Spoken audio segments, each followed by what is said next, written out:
ये हवा कहती है क्या, सुन तो मेरी जाना, मेरी जाना।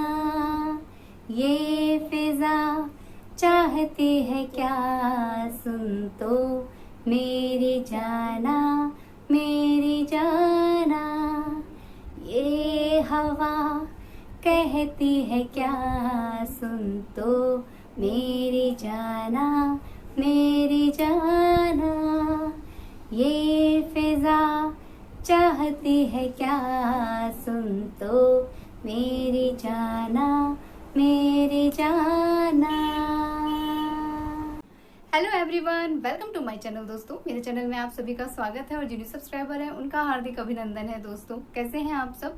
मैं अच्छी हूँ, खूब एंजॉय कर रही हूँ और आप सबके कमेंट्स पढ़ती हूँ तो मन करता है कि आप लोगों से और अपनी बातें शेयर करूँ और आप लोगों के साथ बैठ के खूब ढेर सारी गॉसिप्स करूँ, लेकिन नहीं कर सकते क्योंकि व्लॉग मतलब मैं जो दिखा रही हूँ बस वही आप देख सकते हैं और आप जो कमेंट कर रहे हैं वो मैं जब पढ़ूंगी तब उसका रिप्लाई कर सकती हूँ। मतलब ये ऐसे ही हमारा जो है रिलेशन है। और कहते हैं ना कि हम रिश्ता जो है वो सूरजमुखी फ्लावर की तरह होता है कि आप जहाँ जितना प्यार पाते हैं आप भी उसकी तरफ अपना मुंह कर लेते हैं। जैसे सूरजमुखी फ्लावर जो है वो सूरज की तरफ अपना मुंह करे रहता है, पूरे दिन भर उसकी गतिविधि जो है वो सूर्य की किरणों के इर्द गिर्द होती है। जहाँ उसकी रोशनी होती है वहीं उसका मुंह होता है। वैसे ही हम सबका जो है रिश्ता ऐसा ही है कि जहाँ हम प्यार पाते हैं, जहाँ हम अपनापन पाते हैं, जहाँ हमको अटेंशन मिलती है, हम भी उसी तरफ भागते हैं। तो मैं जितना भी बिजी हूँ, मेरी जो भी कंडीशन हो, मैं सोचती हूँ कि मुझे अपने लाइफ में 24 घंटे में से एटलीस्ट आधा घंटा तो आप लोगों के लिए निकालना है जिसमें मैं कुछ अपनी बातें कर सकूं। अगर मैं कोई रेसिपी बना रही हूँ वो आप लोगों के साथ शेयर कर सकूं और अपने गले को तरोताज़ा कर सकूं थोड़ा बहुत गान वान करके। हालांकि मैं अलग से भी गाती रहती हूँ, किचन में तो मैं गाती गुनगुनाती रहती हूँ। मेरा ऑल टाइम फेवरेट है गाना गाना, और जब जो गाना सुना बस मैंने चालू हो जाती हूँ। बस मुझे गज़लें पसंद नहीं है, पता नहीं क्यों, समहाउ मुझे शुरू से गज़लें पसंद नहीं है क्योंकि या तो वो बहुत गहरे फील वाली होती है, मतलब डीप लव जो होता है ना, या तो वो उस तरह की होती है या वो सैड सैड सैड। तो मेरा मूड ना गज़ल सुनते ही से सैड सैड सैड सैड हो जाता है और समहाउ मैं कभी भी सैड नहीं रहना चाहती हूँ, मैं खुश रहना चाहती हूँ। इसका ये मतलब नहीं है कि मैं सैड नहीं होती हूँ, मैं भी सैड होती हूँ। कई बार ऐसा होता है कि मेरे मन की चीज़ें नहीं होती हैं तो मुझे बहुत तेज गुस्सा आता है। मैं किसी किसी दिन मैं बहुत लो फील करती हूँ, समहाउ मेरा माइंड बहुत डिस्टर्ब सा हो जाता है और मुझे बिल्कुल समझ में नहीं आता कि इसका रीज़न क्या है। कभी कभी कुछ उत्कर्ष के मैंने कुछ ऐसी गतिविधि हो जाती है जो मेरे लिए अनएक्सपेक्टेड होती है और मैं बहुत हर्ट होती हूँ क्योंकि दुनिया के हर किसी से मुझे इतनी उम्मीद नहीं है जितनी मुझे मेरे बच्चे से है। और मैं कोशिश करती हूँ इसे अच्छी से अच्छी चीज़ें सिखाने की और चाहती हूँ कि ये जो भी काम करे अच्छा करे, लोग अप्रिशिएट करें। गलती किससे नहीं होती है, बच्चा ही तो है, इससे भी होती है। लेकिन जब मेरे सिखाने के बाद इससे कभी कुछ गलती होती है तो मुझे बहुत हर्ट होता है और मैं उस चीज़ को बर्दाश्त नहीं कर पाती हूँ। मैं इसे डांट देती हूँ, मार देती हूँ और फिर उसके बाद मैं भी सैड हो जाती हूँ। और मैं फिर कोई थोड़े मोड़े टाइम के लिए नहीं होती हूँ, मैं बहुत लंबे टाइम के लिए सैड सैड फील करती हूँ। खैर छोड़ो, ये तो सभी के साथ होता है, सैड होना, रूठना मनाना वगैरह वगैरह, वो सबके साथ होता है, मेरे साथ भी होता है। लेकिन एक मेरे अंदर ईगो है कि मैं किसी के सामने रो नहीं सकती हूँ। मतलब मुझे बहुत कभी कभी बहुत तकलीफ होती है, बहुत बुरा लगता है, कभी कोई भी चीज़ बहुत जल्दी हर्ट हो जाती है और बहुत गहराई तक होती है। समहाउ मुझे रोना भी आता है, लेकिन मैं इसके पापा के सामने, इवन अपने मम्मी पापा के सामने या अपने भाइयों के सामने, मैं किसी के सामने रो नहीं पाती हूँ। लेकिन मैं अकेले में ज़रूर रोती हूँ क्योंकि हमारा रोना बहुत ज़रूरी होता है। अगर हमारे अंदर कोई इमोशन है उसे हमें बाहर निकाल देना चाहिए। मैं दिन भर इसके साथ खेलती हूँ, बच्चे के साथ, ये हर समय हंसता रहे, इंजॉय करता रहे, तो एक होता है ना कि ये भी सही नहीं है। तो मैं कभी कभी इसे इतना तंग करती हूँ, इतना परेशान करती हूँ, इतना इरिटेट करती हूँ कि ये एकदम बहुत बुरी तरह रोने लग जाता है और समहाउ उसके बाद फिर आके मुझसे चिपक जाता है। तो बाप रे, आज कितनी नॉइज पोल्यूशन हो रही है ना। खैर चलो, जाने दो। तो मेरे कहने का ये मतलब है कि समहाउ हमें जीवन में उतार चढ़ाव तो आते ही हैं, लेकिन अपने इमोशंस नहीं छुपाने चाहिए। जैसे हम हर समय सोचते हैं कि हमें पॉजिटिव रहना है, हमें खुश रहना है, हमें लोगों को खुश रखना है, वैसे हमें दुखी भी होना है भैया। हमें अपने आंसू भी बाहर निकालने हैं ताकि हमारा मन हल्का हो सके और हम जो है रिलैक्स हो सके दोस्तों। और सबका अपना अपना तरीका होता है, जो जिसके पास सहारा पाता है वो उसके पास रोता है। मेरा थोड़ा सा अलग सिस्टम होता है। मुझे भी कभी कभी कुछ कमेंट्स भी बुरे लगते हैं, कभी मुझे किसी की बातें बुरी लग जाती हैं, कभी किसी का व्यवहार बुरा लग जाता है। तो ये जरूरी नहीं है कि मैं वहीं पे उसके लिए रिएक्ट कर दूं या मैं किसी के साथ मिसबिहेव कर दूं। मेरा ये रहता है कि मैं ईश्वर के सामने जो है रो लेती हूँ। मैं एक बहुत लंबा पीरियड अकेली रही हूँ दोस्तों, अपने माता पिता से दूर रही हूँ। तो मुझे समहाउ जब मैं अपने मम्मी पापा से दूर हुई तो मुझे इस चीज की आदत पड़ गई थी कि आप जब लाइफ में अकेले रहते हो, अलग परिवार के साथ रहते हो या अलग लोगों के साथ रहते हो, उनसे आपका कोई कनेक्शन नहीं है और एक कनेक्शन बनने में बहुत समय लग जाता है। लेकिन भगवान ने आपको इस धरती पे भेजा है और हर किसी इंसान का उस ऊपर वाले के साथ जो है एक कनेक्शन होता है, चाहे वो किसी भी धर्म का हो, चाहे वो किसी भी जाति का हो। तो समहाउ जिस टाइम मैं 2000 में मैं अपने मम्मी पापा से दूर हुई, पढ़ने के लिए मैं बनारस गई, वहाँ मैं रही, अपने बुआ फूफा रिलेटिव्स के यहाँ रही। तो उनका नेचर, उनका घर का एनवायरनमेंट एकदम अलग था। हर चीज़ आप अपनी उनके साथ शेयर नहीं कर सकते हो। या अगर आप शादी के बाद अपने ससुराल जा रहे हैं तो ये लड़की अचानक से जाके अपने पति से, सास से, ननद से हर एक चीज़ शेयर नहीं करने लग जाती है। उनका रिश्ता बनने में भी वक्त लगता है। लेकिन समहाउ मेरा ऐसा मानना है कि माता पिता भाई बहन के साथ तो अपना जो रिश्ता होता है एक अंडरस्टैंडिंग होती है, उसके अलावा हमारी भगवान के साथ अंडरस्टैंडिंग होती है। और मुझे ये ब्लेसिंग्स भगवान की मिली हुई है कि जब भी मैं हर्ट होती हूँ बहुत ज़्यादा, तो मैं सिर्फ और सिर्फ वहीं जाके अपना कनेक्शन जो है कायम रखती हूँ। और समहाउ कभी कभी ऐसा फील होता है जैसे मेरी ही गलती है।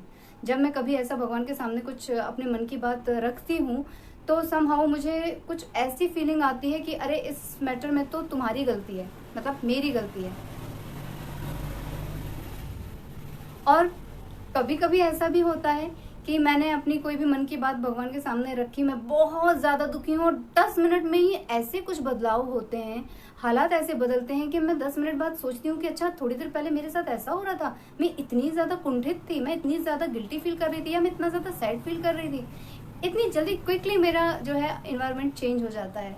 तो आप लोग जरूर ये सोच रहे होंगे कि यार मैं कहाँ का टॉपिक लेके बैठ गई। एक्चुअली में मैं ये सभी टॉपिक हर इंसान के उससे लेके बैठी हूँ कि भाई हर इंसान में ये चीज़ होती है कि वो दुखी होता ही होता है। कोई भी हमेशा के लिए ऑलवेज हैप्पी नहीं हो सकता है और होना भी नहीं चाहिए। हर तरह के मूड्स होते हैं, हर तरह के मौसम होते हैं, हर तरह के रंग होते हैं। तो रंग में एक काला रंग भी होता है, कुछ डल कलर्स भी होते हैं, मगर होते हैं। तो हमें हर चीज एक्सेप्ट करना चाहिए। तो आप लोगों के साथ भी ऐसा होता होगा कि किसी ना किसी के साथ आप अपने मन की बात शेयर करते होंगे, आपका मन हल्का होता होगा, किसी ना किसी के कंधे पे सिर रख के आप जरूर रोते होंगे।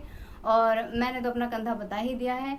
और मेरे घर में जब भी मैं कभी हर्ट होती हूँ, घर में किसी को पता नहीं चल पाता है क्योंकि मैं बड़ा टाइम देख के हर्ट होती हूँ। मतलब अपने वो इमोशंस ना मैं सिर्फ और सिर्फ भगवान के सामने निकालती हूँ। कभी कभार, क्योंकि ये हर समय मुझसे चिपका रहता है, तो ये पकड़ लेता है कि मम्मा शायद आज रोई है। लेकिन मोस्टली टाइम जो है मैं ऐसा मेरा होता है सैड होने का, जब ये भी सो जाए या सब हो तब मैं एक बार अपने आप से पूछती हूँ, अपने आप से बातें करती हूँ और सब मैटर सॉर्ट आउट हो जाता है मेरा। तो आज के व्लॉग में मैंने थोड़े से मूड स्विंग्स को लेके बात की है, जो हर इंसान के पास होता है, हर इंसान के साथ होता है। और मेरे साथ भी अभी इधर बीच 1-2 दिन पहले हुआ था, तब मैंने शेयर नहीं किया। आप लोगों को तो हमेशा हैप्पी हैप्पी वाला और बड़ा रेसिपीज वाला और बड़ी इंजॉय करने वाला वीडियोस दिखता है, लेकिन मेरे साथ होता है। अभी मैं व्लॉग बना रही हूँ, थोड़ी देर पहले हो सकता है मेरे साथ कुछ ऐसी घटना हुई हो, लेकिन उस मैटर को मैंने सॉर्ट आउट किया। और मेरा करने का तरीका मैंने आप लोगों के सामने इसलिए भी रखा है कि कई लोग ऐसे भी हैं जो अपनी बातें किसी से नहीं कहते हैं और वो अंदर अंदर अंदर अंदर फील करते रहते हैं और बहुत सैड हो जाते हैं। और एक मैंने अभी कल परसों कोई इंटरव्यू देखा था दोस्तों, उसमें कोई थी जिनको किसी बीमारी से गुजरना पड़ा, तो उन्होंने ये बोला कि यार बीमारी तो मुझे हो गई भैया, अब मैं कुछ नहीं कर सकती, ना मेरे हस्बैंड कर सकते, ना मेरी इतनी धन दौलत उस बीमारी को लेके कुछ कर सकती है। इस बीमारी से लड़ने के लिए अगर कुछ कर सकती हूँ तो वो मैं हूँ। मैं खुश रहूंगी, या तो इस बीमारी को मैं रोते रोते और अपनों को गले लगाते लगाते कि पता नहीं आगे क्या होगा बिता दूं, या जो भी पल है उसे मैं खूब एंजॉय करूं। मैं अपने आप से प्रॉमिस करूं कि मैं हैप्पी रहूंगी, हंसते हंसते इन सब चीज़ों को जो है फेस करूंगी, इसका सामना करूंगी। मुसीबत तो मेरे सर पे आ गई है, लेकिन इसका सामना कैसे करना है ये मैं अपने ऊपर लेती हूँ। मेरे ऊपर डिपेंड करता है कि मुझे रोते रोते ये काम करना है या हंसते हंसते ये काम करना है। तो ऐसे लोगों का जब मैं इंटरव्यू सुनती हूँ ना, तो मुझे और ज़्यादा कॉन्फिडेंस और पॉजिटिव एनर्जी मिलती है। तो समहाउ मैं भी रिलेट करती हूँ कि हाँ, अगर मैं सैड हो रही हूँ तो चलो उसे हैप्पी करने का कोई तरीका जो है ढूंढा जाए, और आप लोग भी ऐसा ही कीजिए। टिप्स तो नहीं कहूँगी कि मेरी ये टिप्स है, क्योंकि मैं जानती हूँ कि मैं भी आप लोगों से ही सीख रही हूँ, और कुछ बातों में मैं आप लोगों को कुछ सिखा भी देती हूँ। तो ये हमारा जो है गिव एंड टेक वाला रिलेशन जो है चलता रहता है ब्लॉग के थ्रू, और इसे मैं बस बरकरार रखना चाहती हूँ दोस्तों। बातें मैंने बहुत ज़्यादा कर दी हैं, आप लोगों को लग रहा होगा कि और छोर नहीं है, लेकिन इस बात का और छोर बस और बस हमारे इमोशंस हैं दोस्तों। इमोशन से बड़ी कोई चीज़ नहीं हो सकती है। खैर, अब बातों को समेट देती हूँ क्योंकि बहुत ज़्यादा आप लोग बोर हो जाएंगे। और आज मैं ना एक रेसिपी ट्राई करने जा रही हूँ। ये रेसिपी ओडिशा की खास रेसिपी में से है। इसे काकरा पीठा कहते हैं। मैं एक आध बार बना चुकी हूँ इसे, और आज मैं इसे एक दूसरे स्टाइल में बनाना चाहती हूँ, क्योंकि उत्कर्ष के अब स्कूल ओपन हो गए हैं, तो अब इनको बदल बदल की चीज़ें रखनी होती है ना। तो मैं थोड़ा सा ट्राई कर लेती हूँ कि कौन सी चीज़ इस गर्मी में बच्चे के लिए हेल्दी भी हो और वो उसे वहाँ इंजॉय भी कर सके टिफिन में। तो ये जो डिश है ये आटे से भी बनती है, सूजी से भी बनती है। तो मैं आज इसे सूजी से बनाने जा रही हूँ। आप लोगों के साथ रेसिपी शेयर करती हूँ, और इसकी जो ओरिजिनल विधि है वो भी मैं शेयर करूंगी, क्योंकि अब तो हर दिन कुछ ना कुछ बनाना ही होगा। और ले देखिए, मेरे पास एक आटा और एक सूजी, दो ही चीज़ें तो हैं, और बाऊजी के लिए चावल से बनी हुई चीज़ें। तो बस यही सब कुछ कुछ मैं एक्सपेरिमेंट करती रहूँगी और आप लोगों के साथ शेयर करती रहूँगी। तो मैं पहले बनाने से पहले आप लोगों से ले लेती हूँ विदा। आप लोगों में से जो लोग नए हैं प्लीज़ मेरे चैनल को सब्सक्राइब कीजिएगा, वीडियोस को लाइक कीजिएगा, और अपने फैमिली और फ्रेंड्स के साथ उसे शेयर कीजिएगा दोस्तों। मैं मिलती हूँ अपने नेक्स्ट वीडियो में, तब तक के लिए take care, tata bye bye, अपना ख्याल रखिएगा दोस्तों। Bye bye and thank you for watching. दोस्तों, ये मैंने कुछ सामग्री ले ली है। बनाते बनाते मैं इसका डिटेल आप सबको बताती जाऊंगी। अभी आप लोग आंखों से ही देख लीजिए कि मैंने क्या कुछ लिया हुआ है। एक पैन में मैं थोड़ा सा पानी बॉईल होने के लिए चढ़ा रही हूँ। थोड़ा सा क्या, जिस नाप से मैंने सूजी ली है उसी नाप से डबल मैं पानी बॉईल कर रही हूँ। उसमें थोड़ी सी मैंने सौंफ डाल दी है खाने वाली, और मैंने थोड़ा सा नमक डाल दिया है, थोड़ी सी 2 चम्मच के करीब चीनी डाल दी है। अब इसे ढक दे रही हूँ ताकि इसमें जो है बॉईल आ जाए। और हाँ, मैंने इसमें घी भी ऐड किया था। आप चाहे तो रिफाइंड ऑयल भी यूज़ कर सकते हैं, मैंने घी डाला है। और अब इसमें बॉईल आ गया है तो मैं फट से इसमें सूजी डाल दे रही हूँ, और इसे मैं चलाते हुए जो है, जब ये पानी ऑब्जर्व कर लेगा तब मैं गैस बंद कर दूँगी, क्योंकि मुझे इसका डो बनाना है। दूसरे पैन में मैं जो है एक तरफ उसे गर्म होने को चढ़ा दे रही हूँ, और उसमें मैं डाल रही हूँ चीनी, नारियल पाउडर, क्योंकि ये हम स्टफिंग तैयार कर रहे हैं दोस्तों, और इन्हें थोड़ा सा हल्का सा हम भून लेंगे, और गैस का फ्लेम हम एकदम लो रखेंगे क्योंकि चीनी हमने डाली हुई है। और अब इसमें मैं थोड़ा सा घी ऐड कर रही हूँ। मैंने बहुत ज़रा सा घी ऐड किया है दोस्तों, आप लोग थोड़ा अच्छी मात्रा में घी ऐड कीजिएगा, स्वाद जग जाएगा। और इसे घी के साथ हम भून लेते हैं। हमें कोशिश करनी है कि चीनी जलनी नहीं चाहिए, तो कुछ इस तरह से ही भूनना होगा। अब मैं इसमें ड्राई फ्रूट्स डालना शुरू कर रही हूँ दोस्तों, और ड्राई फ्रूट्स आप अपनी पसंद के डाल सकते हैं। मैं काजू, चिरौंजी और बादाम इसमें डाल रही हूँ, और 2 से 3 मिनट इसे भी अच्छी तरह भून लूँगी। उसके बाद मैं इसमें मलाई ऐड कर रही हूँ। फ्रेश मलाई मैं यूज़ कर रही हूँ, आप चाहें तो खोवा यूज़ कर सकते हैं, इसमें खोवा भी पड़ता है दोस्तों। तो ये सब कुछ आप पे डिपेंड करता है कि आप क्या यूज़ करना चाहते हैं, किस फ्लेवर का खाना चाहते हैं। यहाँ पे ये डो बनाने के लिए अब ये ठंडा हो चुका है, तो मैं थोड़ा सा अपना हाथ ग्रीस कर ले रही हूँ, और एक बार इसे अच्छी तरह से मसल ले रही हूँ, और सहता सहता सा है। और हाथों में घी लगाने के बाद ही मैं इसकी लोइयाँ कट कर ले रही हूँ, और कुछ 8-10 लोइयाँ बन गई हैं मेरी। और इसमें मैं ये स्टफिंग 1-1 चम्मच के करीब भरती जाऊंगी, और इसे अच्छी तरह से हमें बंद कर देना है दोस्तों।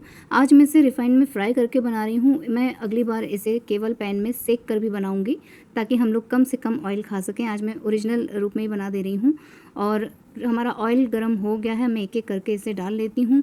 और तेज सब कुछ हमारा ऑलरेडी पका हुआ है, तो हमें इसे बहुत ज़्यादा डीप फ्राई नहीं करना है।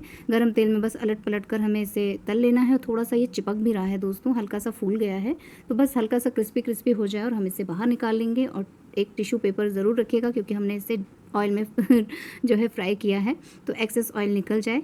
और ठंडा होने पे मैं दिखाती हूँ कि ये कैसा लग रहा है। खाने में तो ये मीठा मीठा और टेस्टी टेस्टी है, और मेरा थोड़ा फेवरेट भी है, मुझे मीठा बहुत पसंद है। तो एक बार इसे ज़रूर ट्राई कीजिएगा।